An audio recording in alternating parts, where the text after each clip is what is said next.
Today, I would like to talk about the usage of the infinitive, particularly the infinitive after have, the infinitive after find, and the infinitive after know. Firstly, I would like to talk about the infinitive after have. And let me raise three examples. The first one is that I'll have him clear up this mess. The second one is I won't have you say that. The third one is I never had such a thing happen to me. We will save sense the first one for the session on causatives as it is related to that of make. The second and the third one, however, can both be treated in terms of the notion of passively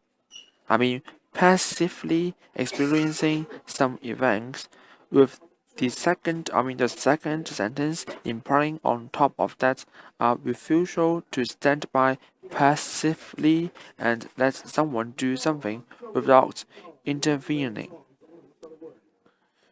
So, uh, let me talk about the usage of the bare infinitives and the infinitives after have.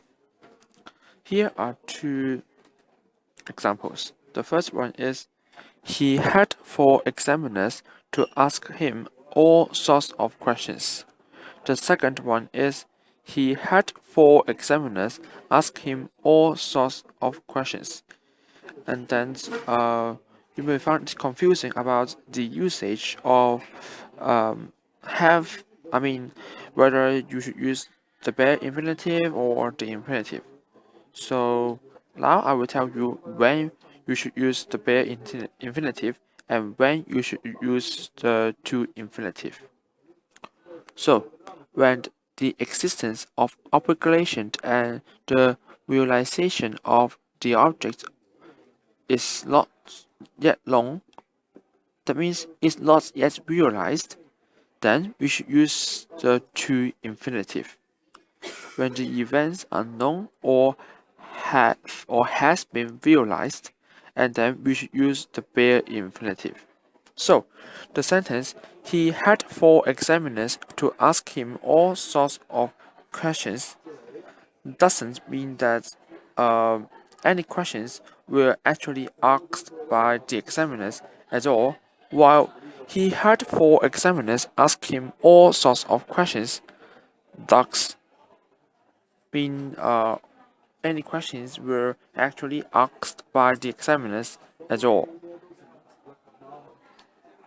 So, now I hope you can distinguish the usage of the infinitive and then the bare infinitives after have. So, let me jump to the second topic. Wait a moment. And the topic is the infinitive after find.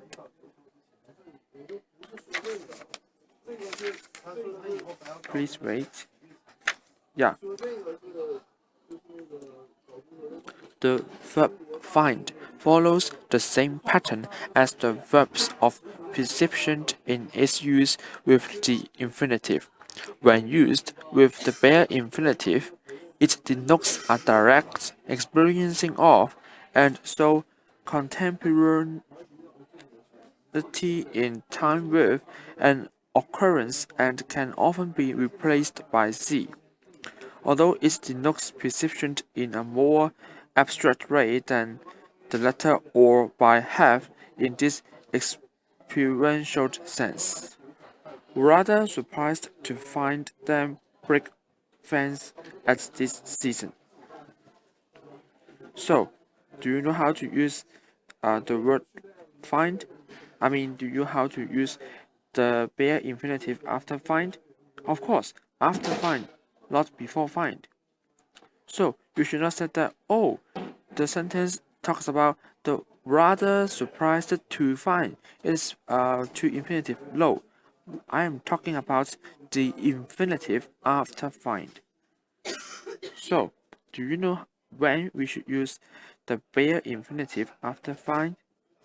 Yes, when we use the bare infinitive after find, the sentence should denote a direct experiencing of an occurrence and can often be replaced by see. So, the sentence, rather surprised to find them break fence at this season, can be reformed as rather surprised to see them break fence at this season. And this sentence refers to an occurrence of events.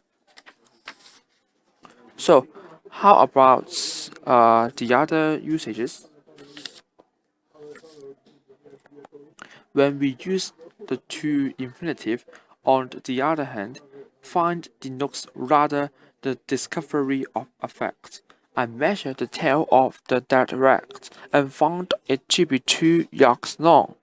So, we found something, which means that, we use found it to be 2 yards long, which means that we discover something. So, this is the usage of the infinitives after find. So, finally, I would like to talk about the infinitive after know. So, actually, another verb which can take both infinitives is know. We shall begin by discussing uses where it expresses the mere state of being aware of a fact, a sense which calls for the use of the to and never the bare infinitive. So it clearly states that we should use the to infinitive normally after no, and then it is rare or it is uncommon to use the bare infinitive after no. So that's all for today's introduction about the the infinitives after these three verbs. Hope you all enjoyed this discussion. Thank you.